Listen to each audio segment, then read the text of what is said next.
Jumpa lagi dengan materi e-learning mengenai perencanaan teknis bendungan. Dengan hari ini judulnya mengenai geologi teknik untuk perencanaan sebuah teknik bendungan. Materi yang saya sampaikan itu terdiri dari 6 materi. Pertama, bidang geologi teknik itu mengenai 1. Klasifikasi batuan, rocks atau soil di sana termasuk. Yang kedua, geomorfologi. Yang ketiga, stratigrafi. Yang keempat, struktur geologi. Yang kelima, air tanah. Dan yang keenam, kegempaan. Keenam materi ini adalah core dari geologi teknik untuk bendungan.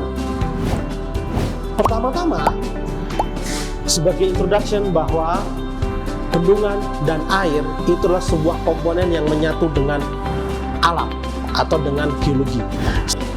Itulah sebabnya ketika merencanakan sebuah bendungan, faktor yang paling penting dalam sebuah perencanaan adalah faktor geologi teknik. Karena apa? Karena ini bicara masalah fondasi, material, sampai yang akan mempengaruhi dalam desain sebuah bendungan. Mari kita mulai dari bagian pertama, itu klasifikasi batuan. Klasifikasi batuan itu terdiri secara pakem ada 3, yaitu batuan beku, batuan sedimen, dan batuan metamorf. Ketiga batuan ini ada di Indonesia, sehingga sangat dijumpai sangat banyak di Indonesia. Mari kita kenalin batuan satu-satu. Yang pertama, batuan beku. Batuan beku adalah produk dari gunung api, dari magmatik. Ada 2 jenis, batuan piroklastik produk gunung api. Yang kedua, batuan karena magmatik, yaitu dari proses intrusi. Batuan beku adalah batuan yang paling baik untuk menggunakan dalam sebuah desain bendungan, terutama untuk reclap, pasangan batu, ataupun filter. Kemudian batuan sedimen, ya. Batuan sedimen ini relatif dari komposisi kekuatan relatif tidak sekuat batuan beku karena dia hasil dari sedimentasi dari batuan beku dan batuan metamorf. Dan dominannya 3 jenis, yaitu yang pertama batu pasir, batu lempung, dan batu gamping. 3 ini yang dominan di Indonesia. Seorang ahli geologi akan memudah mengenali ketiga batuan ini, dan ini biasa dijumpai sebagai fondasi-fondasi batuan. Namun demikian, ketiga batuan ini, jenis batuan ini harus dikenalin bagaimana karakteristik secara engineering. Batu lempung itu kedap air maka bagus, batu pasir itu relatif porositas tinggi sehingga kurang bagus, sehingga perlu treatment biasanya untuk fondasi. Sedangkan batu gamping sekali lagi relatif dihindari sebagai fondasi. Namun batu gamping yang terkristalisasi itu bagus sebagai material untuk pasangan batu. Terakhir itu batuan metamorf. Ini sangat jarang, hanya di daerah tertentu, Sulawesi dan Irian Jaya.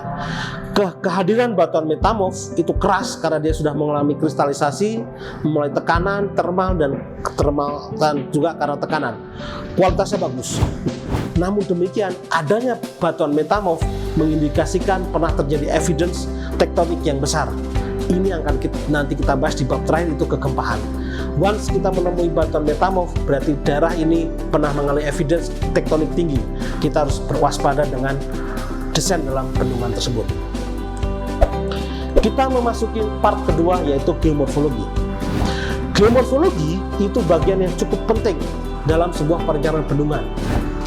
Kondisi bentang alam, potensi erosi, kemudian proses-proses geomorfologi apa yang terjadi, sedimentasi berapa, itu penting. Part pertama dalam geomorfologi adalah mengetahui bentang alam ini, di mana kita akan mendesain sebuah bendungan.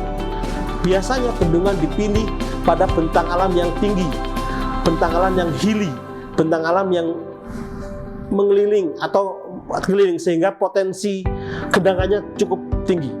Nah, orang geologi teknik harus mengenal tentang potensi geomorfologi mana yang hilly, yang daerah tinggian, yang potensi headnya tinggi, potensi gendangannya bagus, sehingga bendungan tidak hanya bagus secara catchment, tapi juga potensi pengembangannya.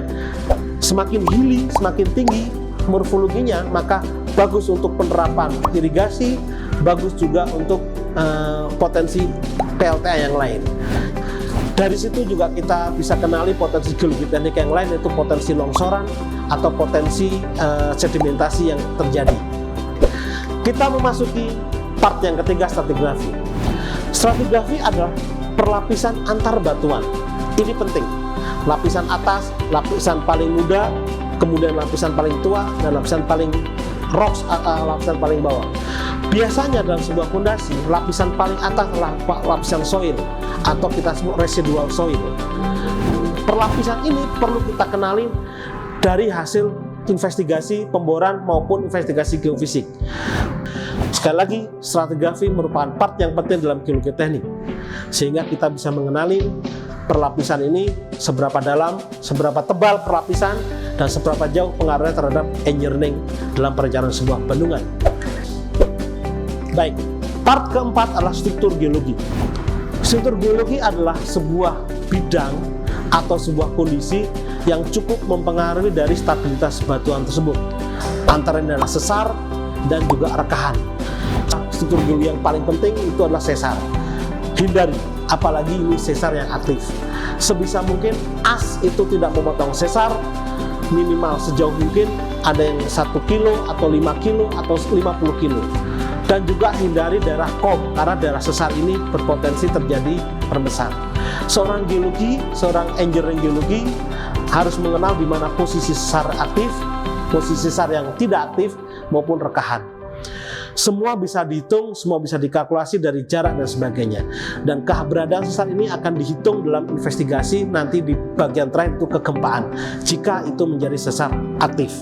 Namun jika sesar tidak aktif, tetap kita hitung, kita perhitungkan seberapa luas dia dampaknya terhadap bendungan. Yang kedua ada rekahan. Rekahan adalah bentuk struktur lain geologi yang lebih kecil dan merupakan dampak dari adanya sesar.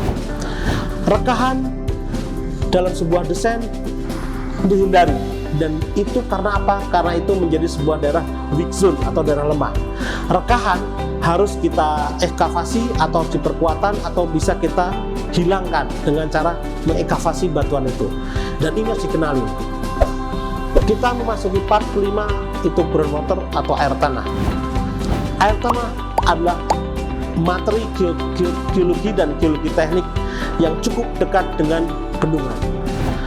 Hubungannya biasanya air tanah yang pertama itu adalah apakah keberadaan bendungan akan mengisi ke air tanah atau sebaliknya. Evidence pertama mengisi atau influence ke air tanah. Rencana bendungan dalam bendungan harus diperhitungkan potensi seepage-nya di pondasi maupun seepage-nya atau rembesan ke hilir bendungan. Air tanah yang kedua adalah potensi effluent. Bagaimana ketika mengisi bendungan, maka ada potensi mata air sekitar catchment area atau reservoir yang bisa mengisi bendungan. Dan ini harus kita kendalikan. Jangan sampai mata air yang muncul karena proses adanya bendungan itu mempengaruhi kestabilan dari bendungan. Biasanya mata air harus kita kenalin, kita petakan debitnya, kita hitung pressure-nya seberapa besar, dan perlakuannya adalah mata air ini jangan dibendung, tapi di capture, dilindungi sehingga tidak membawa butiran, tidak merusak dari lereng atau reservoir, terlebih mempengaruhi dari tanggul dari bendungan. Sekali lagi ada dua, influent dan excluent. Influent mengair tanah, effluent bagaimana mata air itu mengisi reservoir. Kita ke bab yang terakhir, itu kegempaan. Bab kegempaan yang paling penting adalah mengenal sumber gempa. Secara umum ada dua, yaitu dari sesar aktif, yang ini kita bahas di bab sebelumnya, struktur geologi. Yang kedua adalah dari sumber kegempaan yang terekod dalam stasiun kegempaan dari BMKG maupun stasiun kegempaan yang lain. Sejarah kegempaan, riwayat kegempaan, maka akan kita hitung sebagai parameter kegempaan yang kita hitung. Sedangkan yang kedua, parameter kegempaan dari sesar aktif. Dua sumber gempa ini kita kenalin, kita hitung sebagai parameter kegempaan. Dalam perencanaan bendungan, parameter kegempaan dari sumber gempa itu kita hitung sebagai beban gempa, baik beban gempa secara statis maupun beban gempa secara dinamik. Sumber-sumber gempa harus kita kenali karena itu mempengaruhi desain bendungan. Semakin beban gempanya tinggi, maka desainnya juga harus semakin kuat.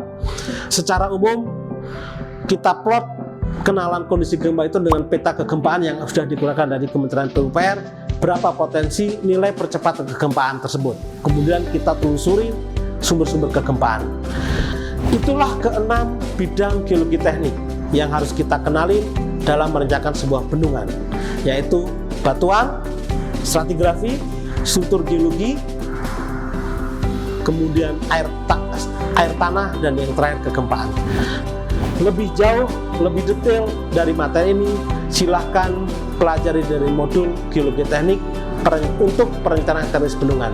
Bisa diunduh di link berikut ini. Silahkan nikmati, pelajari, dan kami siap berdiskusi. Semoga bermanfaat. Terima kasih.